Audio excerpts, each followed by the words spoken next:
their own sons. First, but some of them conceal the truth which they themselves know. 147. The truth is from thy Lord. 152. So be not at all in doubt. Section 18. 148. To each is a goal to which Allah turns him. Then strive together, as in a race, towards all that is good. Wheresoever ye are, Allah will bring you together. For Allah hath power over all things. 149. From whencesoever. 154. Thou startest forth, turn. 151. The people of the book should have known all.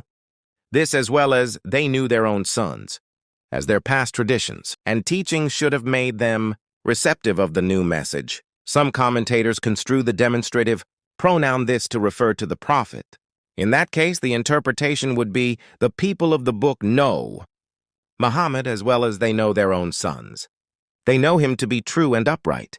They know him to be in the line of Abraham. They know him to correspond to the description of the prophet foretold among themselves. But selfishness induces some of them to act against their own knowledge and conceal the truth. 152. Truth only comes from Allah, and it remains truth, however men might try to conceal it or throw doubts on it. 153. The question is how we are to construct the pronoun huwa in the original.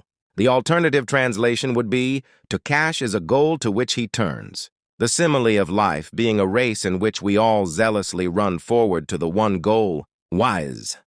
The goal of good may be applied individually and nationally. This supplies another argument of the Kaaba Qibla, vision round the unity of goal with diversity of races, traditions, and temperaments. 154. The simile of a race is continued, and so the Qibla command is repeated from that point of view.